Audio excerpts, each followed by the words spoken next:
A wedding is one of the most important events in life, marking a new beginning for a newlywed couple. Today, my husband and I attended my sister-in-law's wedding.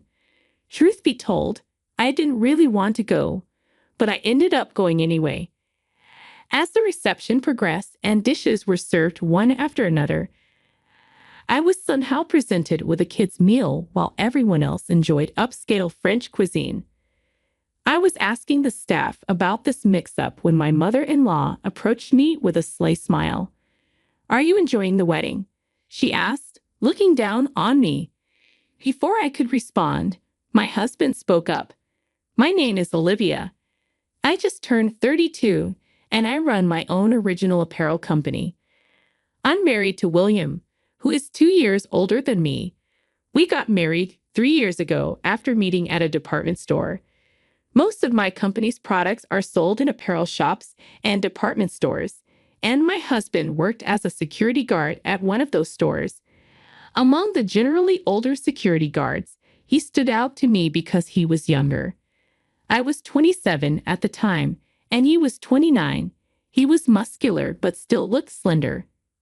I learned after we got married that he used to be a firefighter but retired early due to a lung injury sustained in a fire. We met every time I went to pitch my products at the employee entrance, and he eventually asked me out to dinner. I was single then, and one thing led to another, leading to our relationship and eventual marriage 2 years later.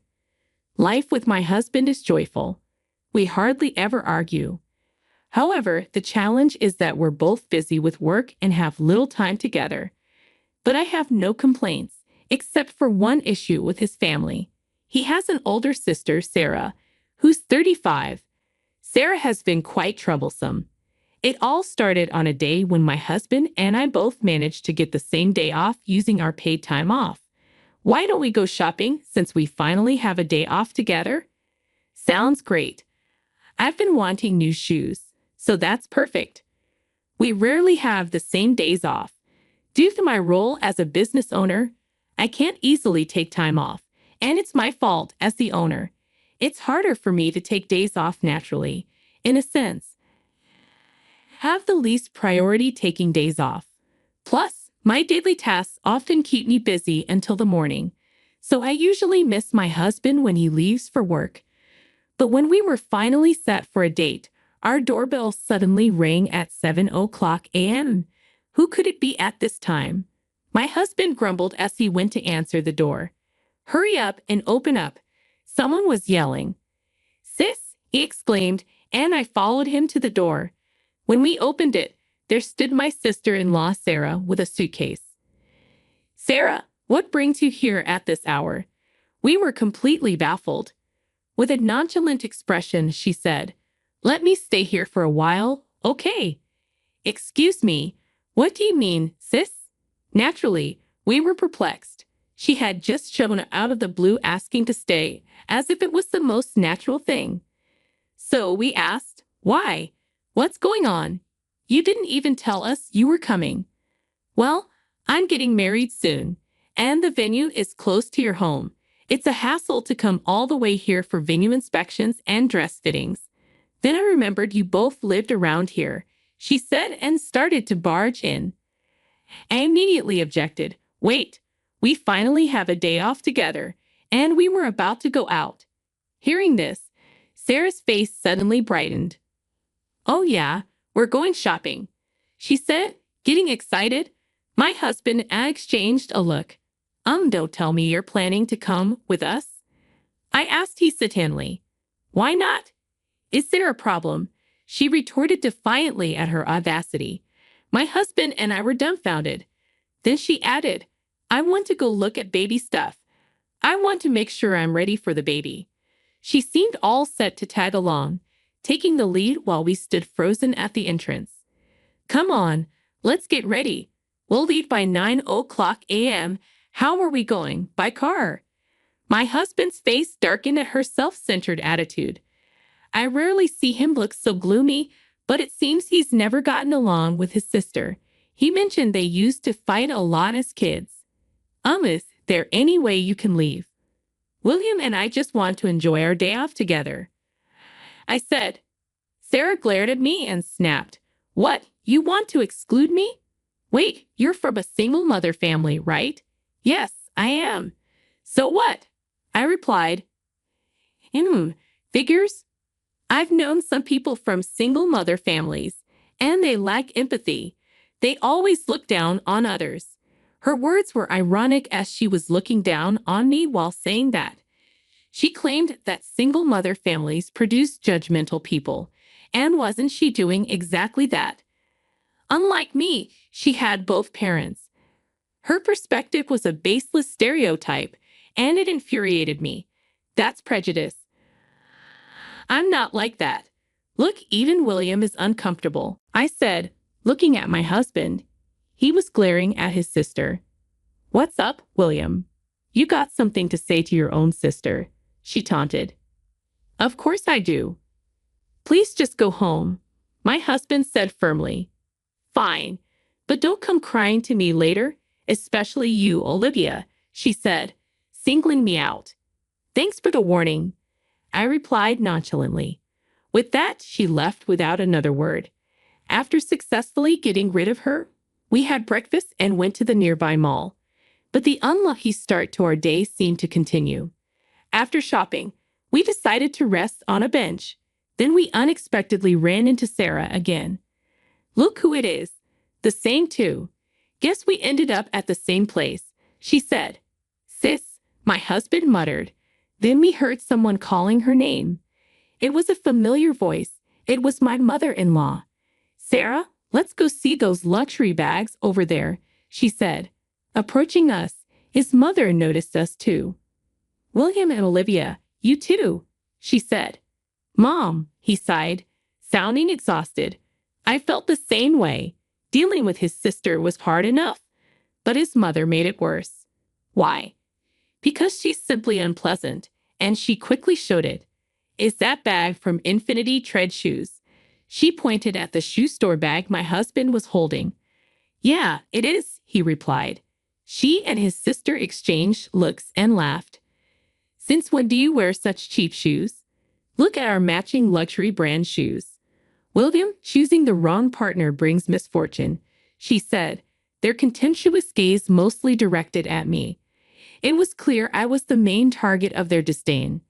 You talking about me? I asked impulsively. Hannah, I wonder if we are, my sister-in-law replied, dodging the question. She hurled insults at me. Then my husband interjected. Enough, Mom. Your consistent bragging about wealth has always been embarrassing and annoying.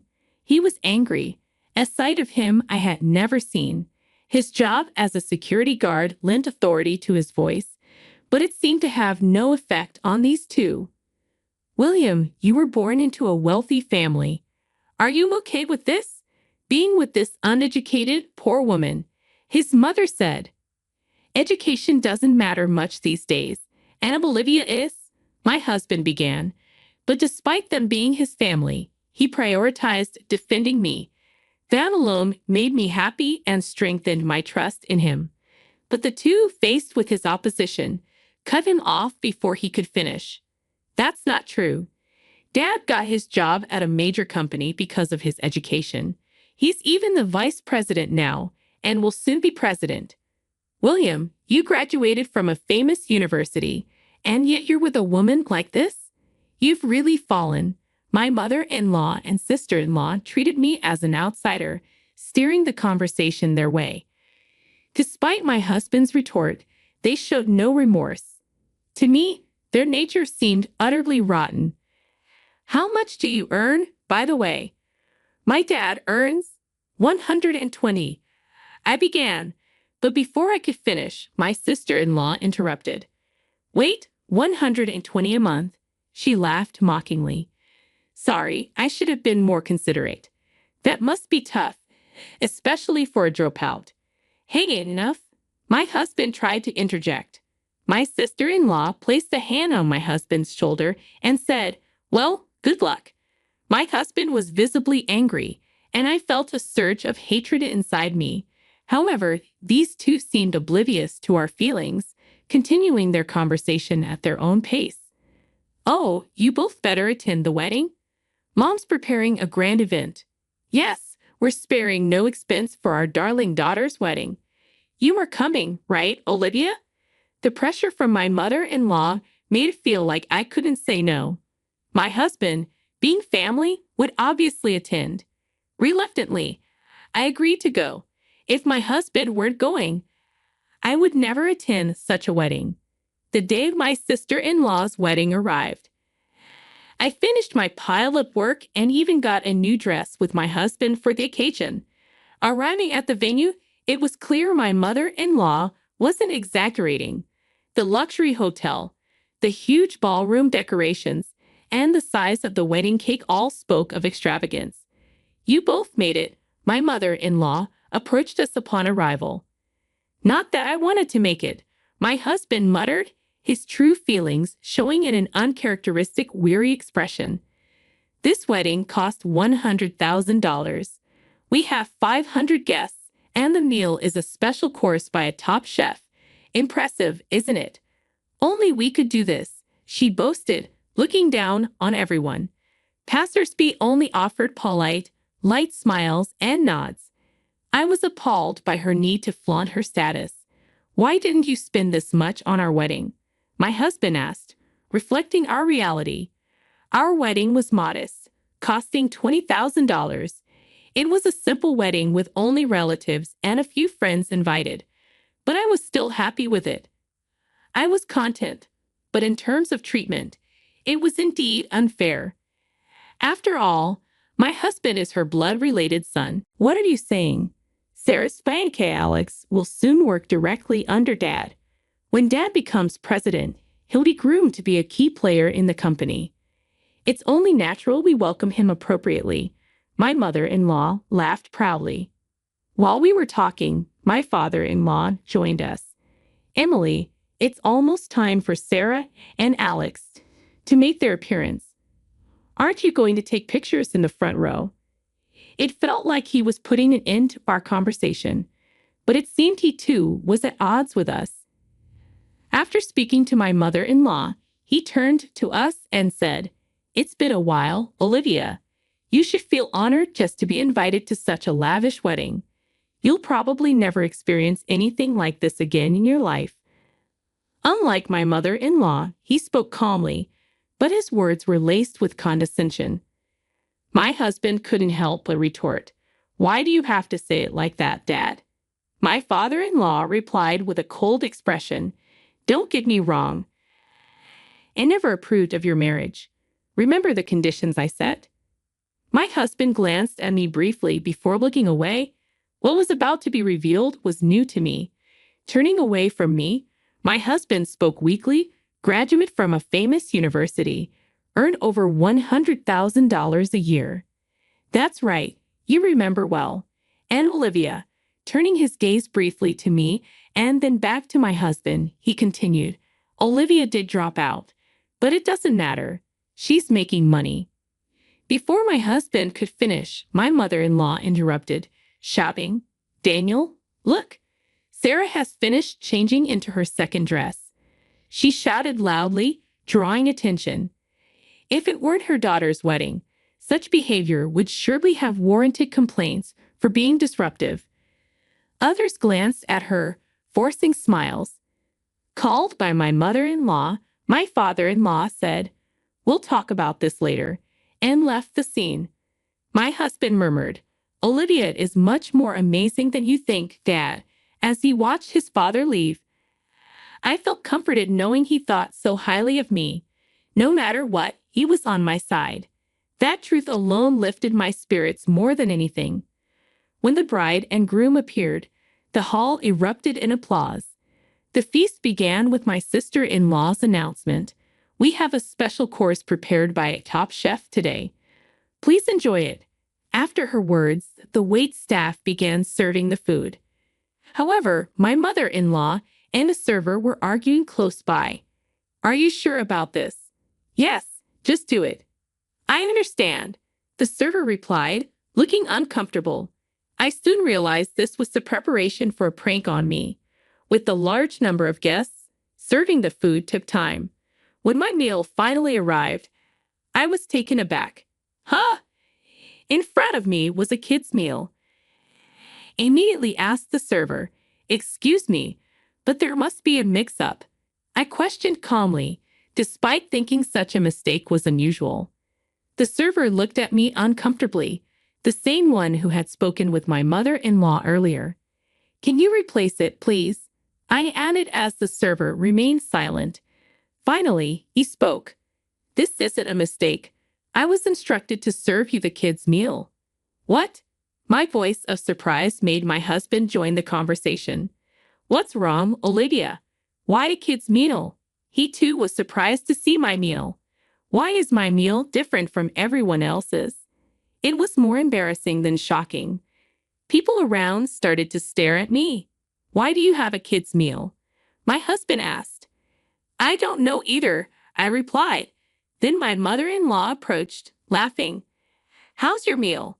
Perfect for a dropout from a single-parent home, right? If you don't like it, you can leave," she taunted. Her unilateral spouting had me reaching my limit of patience.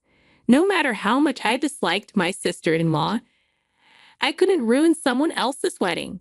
I had been holding back because of that, but if the orchestrator of the wedding was causing the disruption, there was no need for me to keep holding back. Just as I was about to respond, my husband spoke up first. "Seriously, what are you doing? Aren't you embarrassed by this childish behavior?" His tone was calm but filled with anger, his eyes not smiling. I had never seen such a cold expression from him, as if he was looking down on an inferior creature. "What childish behavior? What are you talking about?" My mother-in-law feigned ignorance, but my husband didn't let her get away with it. Everything. Why serve a kid's menu to an adult? "It's obvious Olivia wouldn't order such a thing," he said. My mother-in-law retorted, her face turning red. "Marrying a poor woman, and you dare to talk back to us? You've become a mere commoner since you married her, away from our elite path." What a terrible way to speak. Though the notion that wealthy people are superior exists everywhere, my mother-in-law seemed to exceed that by far. I interrupted their conversation and spoke coldly to her. "True, I did drop out. That's because my parents passed away before I could finish middle school. But now I'm the president of a company." "President? I bet it's nothing significant," she sneered, unrelenting. Seeing this, I sighed. "I didn't want to do this because it's so childish," I muttered, prompting a curious look from my mother-in-law. "What exactly do you do?" she asked arrogantly, thinking she was in a superior position. It was disgusting to see such an attitude. "Daniel's company is Solar Burst Innovations, right?" "Yes, that's right, and he'll be the next president," she replied proudly. "Is that so? By the way, the current president, Morgan, is a major client of my company. The stocks distributed in his company every month are commissioned directly to my company by Morgan himself." "What?" My mother-in-law was momentarily lost for words. The socks I mentioned, developed by my company, were exceptional for their comfort even after long hours of wear. Originally, the technology was used for t-shirts but was expanded to all clothing types. Everything Morgan wore was from our company. I was the one who suggested he try our socks for his entire company, and since then, our relationship had been close professionally. As mentioned, everything he wears is made by our company. That means even if you boast about your husband becoming the next president, if I report to Morgan about you, that might just remain a dream," I said. My mother-in-law's face turned pale as if a fever had broken. "You know him, the president of my husband's company. Did you know Morgan didn't go to high school either?" I continued. "What? He's one of those uneducated people you despise. Shall I convey your words about the importance of education to him exactly as you said them to me?" My mother-in-law pleaded. "Please, no, don't do that." Her demeanor completely weakened. People like her crumble easily when they realize their power is threatened. My father-in-law rushed over, and I repeated the same to him. "Daniel, I'll advise Morgan not to make you the president, I warned. Please don't do that, he begged. If that happens, does your pride not allow it? My onslaught was relentless. I was surprisingly calm while confronting both of them. As I stood up to my in-laws, the surrounding crowd became noisy. Of course, they did. Trouble had started just as the meal began, and only our table's progress had stopped. Sensing the commotion, my sister-in-law approached our table. "What's all this fuss about?" she asked, unaware of the situation. "Sarah, by the way, I make over $120,000 a year. My business is stable thanks to that. I didn't tell you the other day because you interrupted our conversation." Upon hearing this, my sister-in-law's face contorted. She stood frozen, gripping the hem of her dress. After I fought back, the entire in-law family looked as if their souls had been sucked out in an instant.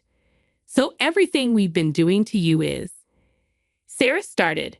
"Yes, just harassment towards me and self-destructive acts that undermine Daniel's position," I declared.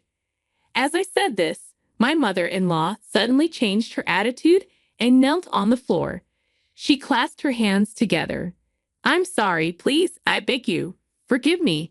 I wondered if she had any pride left at all.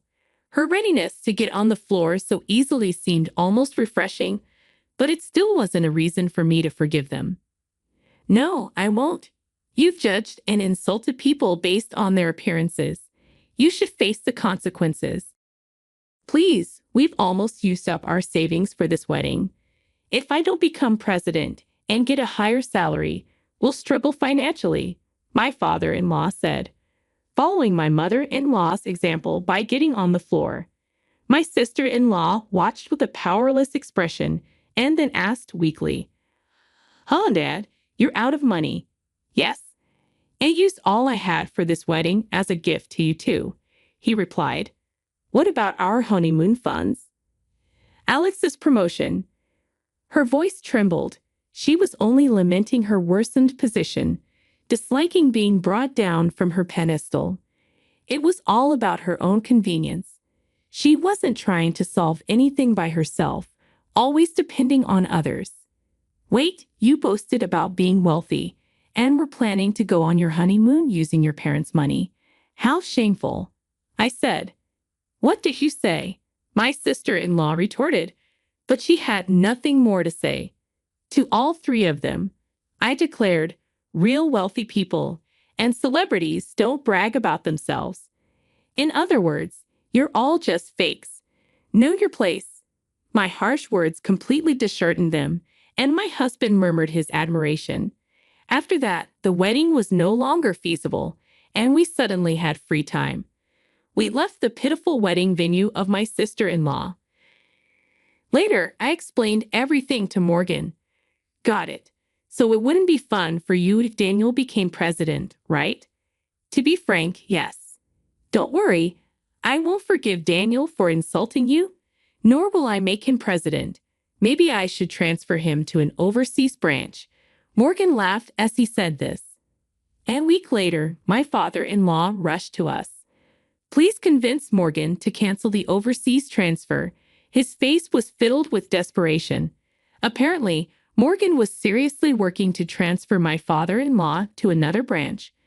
When I heard it was Brazil, a half-day flight away, I almost burst into laughter. In the end, Morgan didn't cancel the request, and my father-in-law, unable to go to Brazil, seemed to have resigned from the company. Additionally, there was a big commotion involving my sister-in-law's fiancé due to recent events. First, the wedding turned into a complete mess. Then the promised position at my father-in-law's company fell through when he resigned. My sister-in-law's fiancé originally worked in Italy. He moved to America for the wedding only to be caught up in this absurd drama.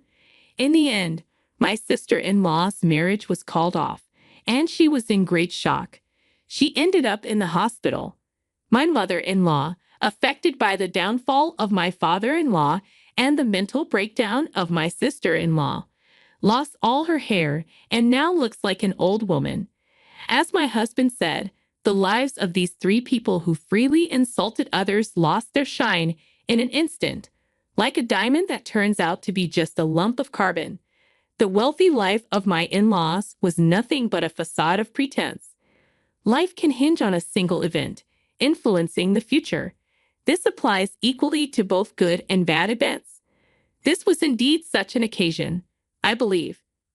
As for me, I'm using my savings to prepare for building my dream home with my husband. While my in-laws' lives were becoming more difficult, my business was generating more and more profits. Moreover, perhaps due to things settling down, I'd become pregnant. With financial stability and a growing family, we must seem like celebrities to my current in-laws. Still, I made a promise to myself to live happily with my husband and our future child, never becoming arrogant no matter what.